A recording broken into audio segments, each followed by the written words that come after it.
በስመ አብ ወወልድ ወመንፈስ ቅዱስ አሐዱ አምላክ ክብርን ምስጋናን ንእግዚአብሔር አምላክና ይሁን። አኩሉ ክርናዓት ዓለም ኮንኩም ነዚ መልእኽቲ ተከታተሉ አቦታት አዴታት አሕዋት ሰላም እግዚአብሔር ንኩልኻትኩም ይሁን። እዚ ብፀጋ እግዚአብሔር ብምሕረት እግዚአብሔር ብረድኤት እግዚአብሔር ነቲ ከለብመና ክመዕደና ዝፈትው እግዚአብሔር ከነገልግል በዚ መራኸቢ ብዙሓን ዝኾነ መጽናዕቲ ግብረ ሐዋርያት ክንመሃር ዝፈቀደልና እግዚአብሔር ክብርን ምስጋናን ይኹኖ። ኣብ ዝሓለፈ ከም ዝክርዎ ኣብ ምዕራፍ 2 ግብረ ሐዋርያት ፍቅደ 1 ከም ዝረኣና ዝከሪ ሎሚ ከዓ መቐፀልታ ካብቲ ኣብ ዝሓለፈ ግዜ ኣኺሉ እግዚአብሔር ተፈቂዱ ንሕና ከዓ ብሂወት ተፀኒሕና እዚ ክንቅፅሎ ኢና ኢልና መብፃዓ ብዝኣተናዮ መሰረት ሎሚ ምውራድ መንፈስ ቅዱስ ዝብል ናይቲ ኣብ ዝሓለፈ ዘቋረፅናዮ ክንቅፅሎ ኢና። ኣብቲ ምዕራፍ 2 ፍቅዲ 2 እንታይ እዩ ዝብል? ብድንገት ከም ብርቱዕ ሕበብላ ንፋስ ካብ ሰማይ መፀ ነታ ኣብኣ ተቐሚጦም ዘለው ቤት ንብዘላ መልአ። ስለዚ እቶም ሐዋርያት ኣብቲ ዕፁብ ገዛ ከለው እቶም ደቂ መዛሙርቱ ኣብ ሓደ ቤት ከለው ከምቲ እግዚአብሔር ክብርን ምስጋናን ይኹኖ ቃል ዝኣተወሎም ኣነ ናብ ሰማይ ምስ ከድኩ እቲ መፀናንዒ ክሰደልኩም እየ ብዝበሎም መሰረት ኣብታ ቤት ከለው ብሓደ እዩ ዝብለና ቃል ግብረ ሐዋርያት ምዕራፍ 2 እቶም ደቂ መዛሙርቲ ነቲ መንፈስ ቅዱስ ኣብ ልዕሊኦም ከም ዝወርድ ካብ ላዕሊ ሓይሊ ከም ዝወሃቦም ዝገልፅ መለኮታዊ መብፅዓ ክፍፀመሎም ይፅበዩ እኳ እንተነበሩ ኢሎም ኣቦታት። እዚ ኩሉ ኩነታት ክፍፀም ትፅቢት ኣብ ዘይገበሩሎ ኣብ ዘይተፀበይዎ ህሞት ዝነዓታቶም ብዘይተፀበይዎ ብድንገት ብሃንደበት መፅእ። ሓደ ግዜ ርኢኻዮ ዘይትፈልጥ ግን ብእምነት ክትፅበዮ ትኽእል ኢኻ። እቲ ፍፃሜ ክመፅእ ከሎ ናይ ግድን እዩ ከሰንብት። ስለዚ ኣቦታት እንታይ እዮም ዝብሉ? እቲ ፍፃሜ ብሓቂ እነቶም ኣቦታት ሃንደበት ከም ዝኾነ ዝኣገዳሲ እዚ ኣዘራርባ ወይ ከዓ እዚ ኣነባብራ እዚ ዝፍፃሜ እዚ ኣብ ኣእምሮ ደቂ መዛሙርቱ ክፅበዩ ምፍቃድ ንኩሉ ህልው ዝኾነ ንዝመፅእ ዝትንክፍ ፍፃሜ ብምዃኑ ካብ ዕንቲ ቤተክርስትያን ንወለዶ ንኸይጠፍእ ሓደ ምልክት ኮይኑ እዩ ዝነብር። ብእምነት ንዝፅበይዎ እግዚአብሔር ተስፋ ንዝሃቦ ኣብ ዘመናት ንዑ ኣሚኖም ዝፅበዩ ከምቲ ሐዋርያት ኣሚኖም ዝተፀበዩ ምፅባዮም ከንቱ ዘይኮነ ልክዕ ንዓቶም ከዓ ነቶም ብእምነት ፅበይዎም ከምኡ ምዃኑ እዩ። ንብዘላታ ቤት መልኣ ድሃይ ሰማይ ደኣ እምበር ስሩዕ ንፋስ ኣይነበረ። ከምዚ ህበብላ ሎሚ ብዘበና ከምዚ ገላቢጥ እዚ ዕንዮ ንብሎ ኣይኮነን። እቶም ኣብኡ ተቐሚጦም ዝነበሩ ኩላቶም ሰሚዖም ካብ ሰማይ ከም ዝኾነ ተገንዚቦም ድሃይ ነጎዳ ድማ ንመለኮታዊ ሓዊ ይሰብኽ ስለ ዝኾነ በዚ ድምፂ እዚ ከይተሸበሩ ከይተሃወኹ ከም ተቐበልዎ እዮም ኣቦታት ናይ ቤተክርስትያን ዝገልፁ። ካብኣቶም ብእምነት ቅዱስ ኤፍሬም ሰራዊ እንታይ እዮም ዝብሉ? ከምዚ ዝኣመሰለ ሰማይ ድሃይ ምስ ጥዑም ጨና ዘለዎ እቲ ድምፂ ካብ ሓደ ክፍሊ ናብ ካልእ ከም ዘይሰጋገር ግናኸ ኩሉ ሰብ ካብ ሰማይ ከም ዝመፀ ብሓንሳብ ከም ዝመልኦም ንኩሎም ኣብ ሓደ ህሞት እዩ ዝኣምን ነይሩ። ዝቦስ መንፈስ ቅዱስ ነታ ቦታ መሊእዋ ክበሃል ከሎ ንኩላቶም ከም ቤተ ክርስቲያን ክርስቶስ ገይሩ ብሓደ ቀደሶ እቲ ድምፂ ነቶም ደቂ መዛሙርቲ ክጽልዩ ኮፍ ኢሎም ዝነበሩ ክፍሊ ጥራይ ዘይኮነስ ንብዘላታ ቤት መልአ እዚ ፍጻሜ ከዓ ኣብ ዘላታ ከተማ ተሰምዐ ነዊሕ ከይጸንሐ ካብቶም ነቲ ንበዓል ኢየሩሳሌም ዝመፁ ብዙሓት ተኣኪቦም ዝነበሩውን ነዚ ከም ሰምዕዎ እቲ ቃል እግዚአብሔር ብጣዕሚ ዘደንቕ ምክንያቱ ኣሰራርሓ እግዚአብሔር ድንቂ እዩ ብጣዕሚ ዘደንቕ ብኣሰር ዘይርከብ እሞ ኣሰራርሕኡ ብዘደንቕ ነገሩ እዚ ክፍፅም ከሎ ክንርኢ ከለና ኣዝዩ ባህ ክብለና ክሕጉሰና ምክንያቱ ኣብ ዘመናት እግዚአብሔር ንዝኣተወ ቃል ዝፍፅም መብፅዑኡ ዘይጠልም ንሶም ኣብቲ ሰዓት እቲ ልቦም ድልው ነይሩ ዶ ኣይነበረን ብዘየገድስ እቲ መንፈስ እቲ ግና መፀሞ ነቶም ዝፅበይዎ ዝነበሩ ነቶም ተስፋ ገይሮም ዝፅበዩ ዝነበሩ ብዘደንቕ ነገር ክመልኦም ከሎ ብዘሕጉስ ነገር ክበፅሖም ከሎ ንዓና እውን ኣብዚ ዘመን እዚ ንዘለና ባህ ብዘብል ነገር እግዚአብሔር ከም ዝበፅሐና እግዚአብሔር ከም ዝጥምተና ክንኣምን ሓደ ምልክት እዩ ስለዚ ልደት ቤተክርስቲያን ኣብ መዓልቲ ፔንትኮስት ኢልና ኣብ ዝሓለፈ ክንርኢ ከለና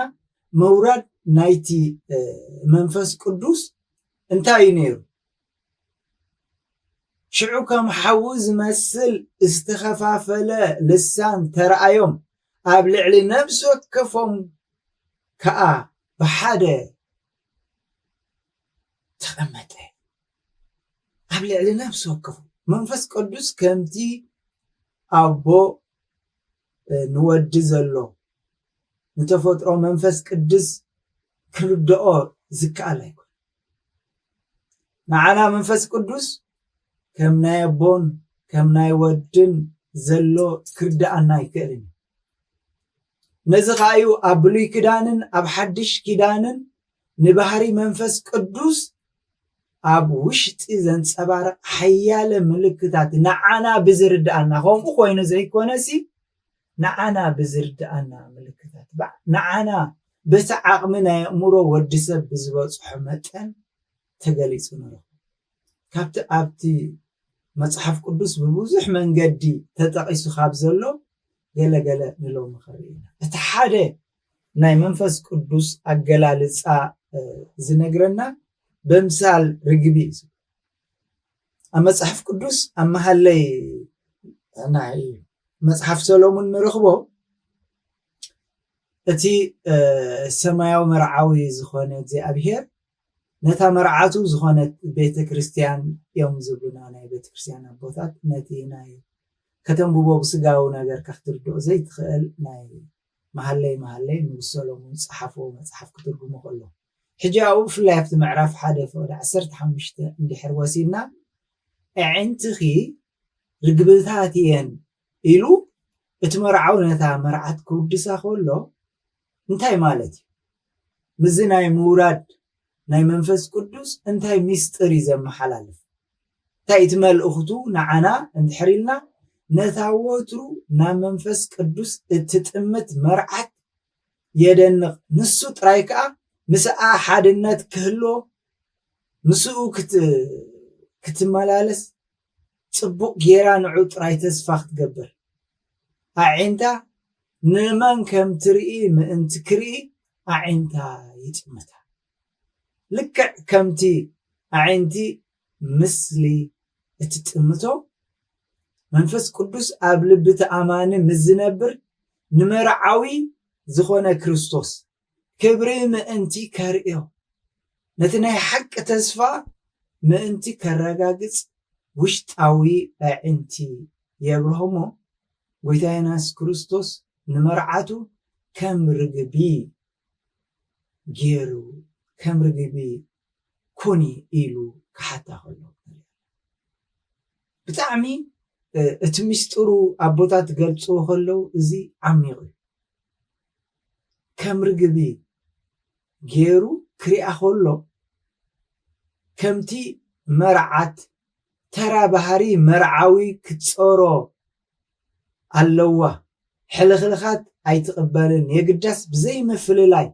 ልቢ ብሓንቲ መንገዲ ክትመላለስ በቲ ንዑ ዘሐጉሶ እያ እታ መርዓት ትመላለስ ከምቲ ዝበልኩኹም ኣብቲ ናይ መሃለይ 1:15 እንታይ ተጻሒፉ ዘሎ እኒአኹ ኣትፍትውተይ ጽብቕቲ ኢኺ እኒአኹ ጽብቕቲ ኢኺ ኣዕንትኺ ርግብታት እየን ኢሉ ዝውድሰላ ምኽንያት እንታይ ሓፈሻዊ ጽባቐ ምስ ተጋህለ ኣዒንቲ ርግቢ ከም ዘለዋ ንጽባቐ ዒንታ ይንእዶ እዚ ከዓ ከም ዝስዕብ ትርጉም ኣለዎ ኢሎም ኣቦታት ዒንቲ ጽሩያት ምስ ኮና ምስሊ እቲ ዝረአ ነገር ብንጹር እየን ዘንጸባርቓ ኣዒንቲ ምስ ፀረየ ኣብ ርሑቕ ዘለዋ እየን ዝርኣ ከምዚ ኣብ ናይ ስነ ፍልጠት ቶም ተመራመርቲ ኣብ ፊዚክስ ዝነጥፉ ከም ዝገልጽዎ ብፍላይ ኣብዚ ናይ ምርኣይ ናይ ዓይንና ክነግሩና ከለዉ ኣዒንቲ በቲ ዝሪኦ ነገር ዘንጸባርቕ ምስልታት ብምቕባል እየን ዝርኣ ነቲ ዝሪኦ ንውሽጢ ዓይንትና ይኣቱ እሞ ነፀብራቕ ምስ ኮነ ኢና ንሪኦ ኢሎም ነቲ እግዚኣብሔር ዝሰርሖ ዘደንቕ ናይ ዕንትና ተፈጥሮ እቶም ዝተመራመሩ ይብሉ ስለዚ ምስሪ ርግቢ ኣዒንታ ተጻሒፉሎ እሞ ንጽባቐ እቲ መርዓት ነቲ መርዓዊ እያ ትውድሶ ሓደ ሰብ ሓደ ነገር ምስ ረኣየ ምስሊ ኣብ ውሽጡ እዩ ዝቕፅል ንዑ ይምስጦ ንዑ ተደጋጊሙ ይርአ ስጋዊ ነገር ማለት ስጋን ደምን ዝሓድግ መንፈሳዊ ህይወት ይርኢ ብመንፈስ ይመላለስ ብመንፈስ ግና ግብሪ ስጋ ይቐትል እዚ ሰብ እዚ ሙሉእ ብሙሉእ ብመንፈስ እዩ ዝኸውን ናብ ባህሪ ስጋ ድማ ኣይክምለስን እዩ ምክንያቱ እቲ ፍትወት ናይ ስጋ እቲ ባህጊ ናይ ስጋ ብሙሉእ ይቕተል እሞ እቲ መንፈስ ልዕል ምስ በለ ነቲ እግዚኣብሔር ዝብህጎ ነቲ እግዚኣብሔር ዝደልዮ ጥራይ ይጥመት ስለዚ ከዓ እዩ እታ ትምኒት ስጋ እትሓድግ ነብሲ ኣብ ዒንታ ምስሊ ርግቢ ከም ዘለዎ ተገሊጹ ትሪኦ እዚ ከዓ ማሕተም መንፈስ ህይወት ካብ ውሽጣ ብርሃን የብርህ ኣዒንታ ጽሩያት ይኾና ምስሊ ርግቢ ክትረክብ ነብሲ መንፈሳዊ ስሕበት መርዓዊ ኣኽትርኢ ኩሉ ግዜ ሃረር ትብል ሃረብያ ትብል እታ መርዓት ኣብ ዒንታ ምስሊ ርግቢ ምስ ረኣየ ንመርዓዊኣ ትጥምቶ ድሕሪኡ መንፈሳዊ ጽባቐ ክትርኢ ትኽእል ኢሉ ትርጉም ናይቲ ናይ ብርግቢ ዝተመሰለሉ ናይ መንፈስ ቅዱስ ኣሰራርሓ ኣዝዩ ብዝገርም ንዓና ክርዳኣና ብዝኽእል ክንበጽሖ ብዘይንኽእል ናይቲ ምስሊ ናይ መንፈስ ቅዱስ ኣብ ልብና ምስ ሓደረ መንፈስ ቅዱስ ኣብ ልብና ሓዲሩ ምስ ተቆጻጸረና የዕንቲ ስጋዊ ነገር ናይ ስጋዊ ነገር ምሕሳብ ሓዲጉ ናይ ሰማይ ክጥምት ይጅምር እሞ ነቲ ክርአ ዝግብኦ ነቲ ክምለኽ ዝግብኦ ነቲ ክፍራሕ ዝግብኦ ነቲ ክስገደሉ ዝግብኦ ጥራይ ክንጥምት የኽእለና እቲ ካልኣይ ናይ መንፈስ ቅዱስ ምሳሌታት መንፈስ ቅዱስ ርግቢ መንፈስ ቅዱስ ማይ ማለት ዘይኮነስ ንዓና ብዝርዳኣና ዝተገልጸሉ ካልኣይ ነጥቢ ማይ ብፍላይ ዝናብ እቲ ቀዳማይ ዝናብ ነቲ ኣብ ብሉይ ኪዳን ዘሎ ዕዮ መንፈስ ቅዱስ እዩ ዘመልክት ንሱ ድማ ሓያለ መለኮታዊ ውህበታት ዝሃበ ብፍላይ ከዓ ብዛዕባ ኣካል ጎይታና ኢየሱስ ክርስቶስ ዕዮ መድሓን ዝገልጽ ጸጋ ትንቢት ዝነበሮ እዩ ኣብ ብሉይ ኪዳን እቲ ዳሕራዋይ ዝናብ ነቲ ኣብ ሓድሽ ኪዳን ዝሰርሖ ዕዮ የመልክት እሞ ኣብ ነፍሱ ምስ ተቐመጠ ኣብ ነፍሱ مستقمت أخمتي أبلي كيدان زنبرة كنغاشا أيرأني مبر كاوشت أو سب نعوء زقدس الله بيت مقدس يسرح زناب نتبرخا درزي بلو فرا أملاخ نابزو حس سفرة أتخل تيقيرو نتي درق زنبرة نتي كتريو ولا حنت تسفى زي نبرو درق اتماي مس تسألالة اتماي مس وردة اتماي مس هارمة هيوات كم زرق كريستوس كأ اتسدلنا مس أنا نعمل فس قدوس مس ماتس نتدرق الزنبرة هيوات ناب لم زخانة يلوت أصلازي اتماي نغفري እግዚአብሔር ዝለልዮ ስራሕ ንኽሰርሕ ይገብሮ ጎይታናት ክርስቶስ ኣብ መንጎ ብኡ ምእማንን ኣብ መንጎቲ ኣብ መንፈሳዊ ልቢ ኣማኒ ዝውሕዝ መለከታዊ ዓይኒ ማይ ዝኾነ መንፈስ ቅዱስ እንታይ ኢሉ ነይሩ ብኣይ ዝኣምን እቲ ጽሑፍ ከም ዝብሎ ካብ ከብዱ ሩባታት ማይ ክውሕዝ እዩ ዝበሎ ኣብ ዮሃንስ ወንጌል ምዕራፍ 7:38 መንፈስ ቅዱስ ወሓዚ ዝድረስ ዝጭበጥ ዝድህሰስ ማለት ዘይኮነሲ ወሓዚ ልክዕ ከም ማይ ኮይኑ ነቲ ዝደረቀ ህይወትና ነቲ ዝደረቀ መንፈስና ምስ እግዚአብሔር ርክብ ክህልዎ ዝገብር ስብዙሕ ሩባታት ከምቲ ኣብ ዕብራውያን በኣፍ ኢሳያስ እተነበየ ካብ ኢየሱስ ኣብ ሃገራት ዝውሕዝ ካብ ኣምላኽ ማለት እንታይ ዝብሎ ብኢሳያስ 66:12 ከም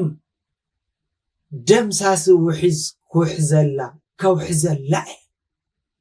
ከምቲ ውሕጅ ክትቋጻጸሩ ዘይትኽእል ብርቱዕ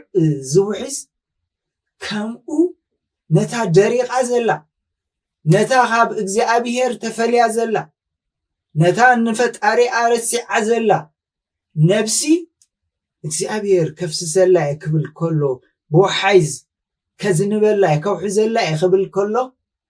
ነቲ ዝወርድ መንፈስ ቅዱስ እዩ እዚ ኩሉ ሳዕ ዝውሕዝ ፈጺሙ ዘይቋርጽ ዓብይ ሩባይ ከምቲ ዳዊት ዝገልጾ እንታይ ዝብል ወሓይዝ ንኸተማ ኣምላኽ ነታ ቅድስቲ ቦታ ማሕደር እቲ ልዑል ዘሕጉስ ርባ ኣሎ ኢሉ ኣብ መዝሙር 46:4 ዝገልጾ እዚ ወሓዚ እዚ ነቲ ዘጥልል ነቲ ዘርዊ ነቲ ክትበጽሖን ክትድህስሶን ክትገልጾን ዘይከኣል መንፈስ ቅዱስ ንዑ ዝገልጽ ዘሎ ዝብሎ ዘሎ ሩባ ጥራይ ዘይኮነስ ብዙሕ ወሓይ ዘለዎ ዓብይ ወሓዚ እውን እዩ እዛ ከተማ እዚኣ ሰማያዊት ኢየሩሳሌም ብመትረብ ዝኾነ ይኹን ምድራዊ ሩባ እትሰቲ ኮነትን የግዳስ እቲ መንፈስ ቅዱስ ካብ ምንጪ ህይወት ዘውፅኦ ብሓፅር ማይ እትጸግብ ኣብ መንጎቶም ሰማያውያን ዝፋናት ግዝኣት ሓይልታት መላእኽቲ ሊቃውንት መላእኽቲ ብብዝሒ ዝውሕዘላ ንኽትቅደስ እትሕረ ትግዚአብሔር ዝሓርያ ትግዚአብሔር ልኡኻቱ ገይሩ ዝቅድሳ መንፈስ ቅዱሱ ዘንጽሃ ነዚ ንሰማያዊ ሕሬት ንሰማያዊ ጸዋዒት ብቕዕቲ ክትከውን ካብቲ ከጥልለላ ካብቲ ክቅድሰላ ኢሉ ዝሰርዖ ሓደ ከምቲ ናይ ርግቢ እዚ ከዓ ነቲ ናይ ማይ ሕጂን መንፈስ ቅዱስ ርግቢ መንፈስ ቅዱስ ማይ ኣይኮናን ዘላ እቲ ንዓና ብዝርዳእና ነቲ ረቂቕ መንፈስ ቅዱስ ክንበጽሖ ዘይንኽእል ብዝገለጸልና መጠን እምበር በቲ ክንርድኦ ኢሎም ኣቦታት ዘብርህዎ ኢና እቲ ሳልሳይ ነጥቢ ብንፋስ ኢልዎ መንፈስ ቅዱስ ኣብ ልዕሊ ደቀ መዛሙርቱ ምስ ወረደ ነታ ቤት ዘናወፀ ብርቱዕ ንፋስ እዩ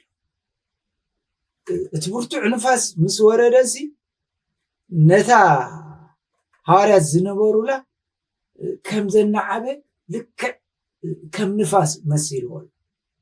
ኣብዚ ግብረ ሃዋርያት ክንሪኦ ፀናሕና ምዕራፍ 2 ሒዝና ዘለና تخيل أب برابع عينات بنري المنفس قدوس كا كم حوي مسيله منفس قدوس بقانقاتات حوي أبلي علي دك مزامرتو ورده يوحنس مكنو انتايل نيرو بزعبات بمنفس قدوس بحوي بماين بحوين أما جنشل أملاخ استزارو بقالات استنبيو يتفتي እትን ጎይታና ኢየሱስ ክርስቶስ ባዕሉ ዝበሎ ክፍጸም ከሎ ኢና ዝንሪ እንታይ ኢሉ ነይሩ ጎይታና ኢየሱስ ክርስቶስ ናብ ምድሪ ሓዊ ክድርቢ እየ ዝመጻእኩ ሕጅስ ብጀካ መንዳድ እንታይ ይደሊ ኣለኹ ኢሉ ኣብ ሉቃስ 12:49 ዝበሎ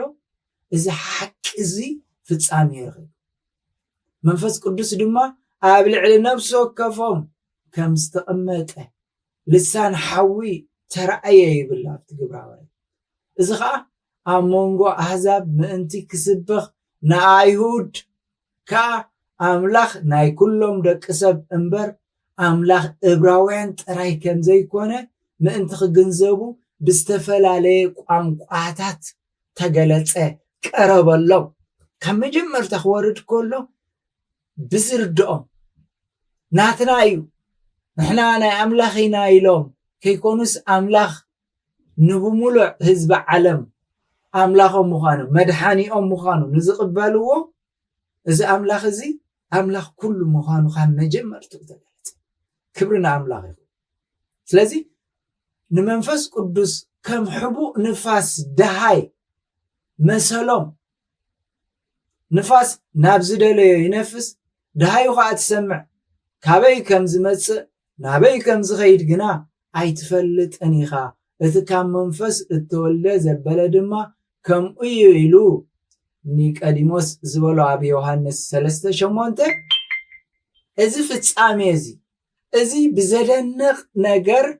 أبعاتهم كفتسام كله كم تقال إجزابير إلو نبلو زلنا أبعاتهم كفتسام كله بملكتاوي استمقاقله لسان حوي صدق كريستوس قدسنا حق أو ملكوت اتفتحوي اتغزابير نعنا ندقو أبانا من تخفتسم اما حاتاتنا كنصه نزبالا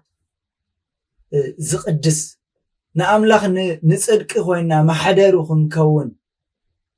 اتحوي اتخفافل لسان حوي كابسغا وحاو زي كونه كابسميو ملكوت كراين كله جلسات منفس قدوس نفلما اوان بملكع تخابل علي زمص زبلچلچ حوي كم ترأيوم كلبوتاتي ام نوح كاي صنح دما ابعاتهم تمقاقله قانقاتات ابرئس حواريات تقمته يبلو بناي نزي مصحف ناي قبر حواريات زترجم ناي قبر صبون تايم زبلو ام ناي سوريا ترجمن اب ጥንታው ትርጉም ናይ ኢትዮጵያ መንፈስ ቅዱስ አባራእስ ሐዋርያት ተቀሚጡ ዝፋን አምላኽ መለኮታዊ ቤት መቅደስ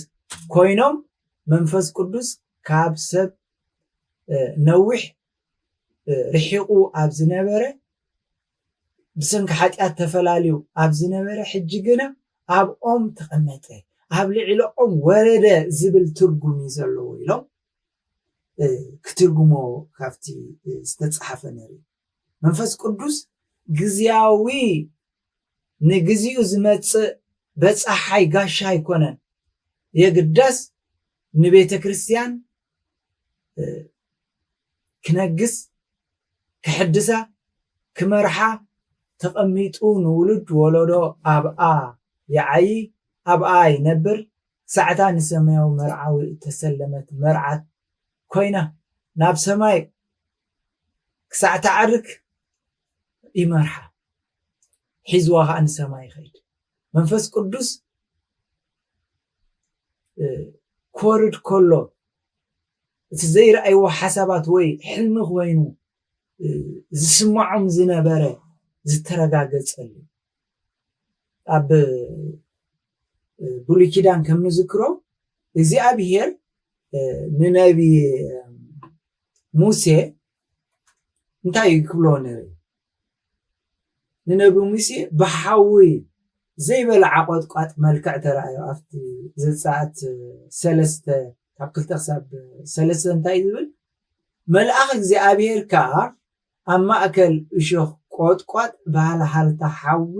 ተራእየ ሕጂ ንሙሴ እንተጠመተ ድማ እንሆ እታ ቆጥቋጥ ብሓዊ ትነድድ ነበረት እታ ቆጥቋጥ ግና ኣይተበልዐትን እቲ ሓዊስ ኣይሃመኾን ሓዊሲ ባልባል ክብል ከሎስ ነቲ ዝቃፀ ዘሎ ሲበልዖ ይህምኾን ግን እንተራእየ ሙሴ ሽዑ ዛዕቢ ትርኢት እዚ እዛ ቆጥቋጥ ከመይ ኢላ ሞኽ ከም ዘይበለት ደኣ ከይደ ክርኢ ክብል ከሎ ዘደንቕ ነገር ይሰራርሓ ኣብ ከረን ኣብ ማእከል ነጎዳ ብርሃን ሓውን ትክን ኣብ ዘፀአት ብፍሉይ ሓይሊ ንደቂ እስራኤል ኣብቲ ዝተገለፀሉ ዘፀአት 19-16 ክሳብ 20 እንድሕር ኢና ኮነ ከዓ በታ ሳልሰይቲ መዓልቲ ክወግሕ ከሎ ነጎዳን በርቅን ከቢድ ደበናን ናብ ልዕሊ እቲ ከረን ኮነ ኣዝዩ ብርቱዕ ድሃይ መለኸት ተሰምዐ እቲ ኣብ ሰፈር ዝነበረ ኩሉ ህዝቢ ድማ ተንበድበደ ሙሴ ነቲ ህዝቢ ምስ ኣምላኽ ክራኸብ ካብ ሰፈር ኣውፅኦ ኣብ እግሪ ከረን ድማ ደው በሉ እግዚኣብሔር ብሓዊ ናብኡ ስለ ዝወረደ ኩሉ ከረን ሲና ይተክኽ ነበረ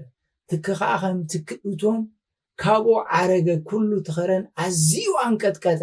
ትድሃይ መለኸት ከዓ ኣዝዩ እናበርትዐ ኸደ ሙሴ ተዛረበ እግዚኣብሔር ድማ ብቃሉ መለሰ እግዚኣብሔር ከዓ ናብ ልዕሊ ከረን ሲና ናብ ርእሲ ትኸረን ወረደ እግዚኣብሔር ንሙሴ ናብ ርእሲ ትከረን ፀውዖ ሙሴ ከዓ ደየበ ሕጂ እዚ እንታይ እዩ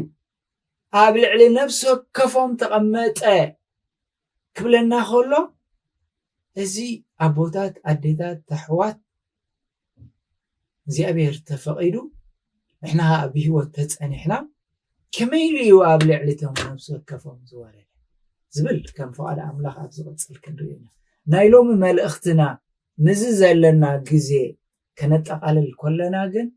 እግዚኣብሔር ንዝኣተዎ ቃል ዝፍፅም ኣብ መከራ ዘለኻ ኣብ ፀበባ ዘለኹም ተስፋ ዝቆረፅኩም እምበርዶ ኩነታሲ እምበርዶ ናተይ ነገር ትብሉ እግዚኣብሔር ኣብ ዘመናት ንዝተስፈዎ ዘይጠልም ንሕና እኳ ተጠለምናዮ ኢሉ ሃዋርያ ቅዱስ ጳውሎስ ንሱ እሙን ኮይኑ ይነብር እቲ እሙን ኮይኑ ዝነብር ኣብ መሕለዊና ክንፅበዮ ተስፋ ጌርና ክንፅበዮ ብእምነት ኮይና ክንፅበዮ እግዚኣብሔር ይደልየና ኣሎ እግዚኣብሔር ነዚ መፅናዕቲ ናይ ግብረ ሃዋርያት ክንገብር ከለና ሲ ታሪክ ክንፈልጥ ዘይኮነሲ ንዓና ሎሚ ትማለን ሎምን ዘላለም ህያው ዝኾነ ኣምላኽ እንፅልዮ እንፀሞ እንንስሖ ፍቃድ ኣምላኽ ክንፍፅም እንፅዕሮ ጾርና ዝሰምዕ ልማነና ዝሰምዕ ኣምላኽ ኣቦቱ ኣሎ ንሕና ሎሚ ኩነታት ዓለም ክቕየር ከሎ ኩሉ ኩነታት ዘፍርሕ ዘናውፅ መሲሉ ክረአ ከሎ እቲ ቦትኡ ዘሎ እቲ ብኣሰር ዘይርከብ እግዚኣብሔር ግን ንዓና ይፅበየና ንዑ ኣሚንና ንዑ ፈሪሕና ፍቃዱ ክንፍፅም ከለና እቲ ኣብ ሃዋርያት ዝፈፀሞ እቲ ኣብ ኩሎም ቅዱሳን ኣብ ዘመናት እዚ እምነት ናባይ ናባኹም ክበፅሑ ናብ ዝገበረ ዝረድአ ክረድኣና እዩ መፅናዕትና ክቕፅል እዩ ከነፅናዕ ከለና ግን ምስ ሂወትና እንዳገናዘብና ሎሚ እውን ትንዓቶም ዝረድአ ኣምላኽ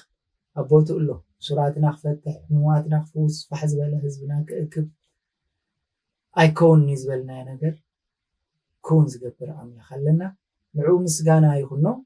ንኣብን ንወልድን መንፈስ ቅዱስን ምስጋና ይኹን ሎምን ኩሉ ሻዕን ዘላለም ዓለም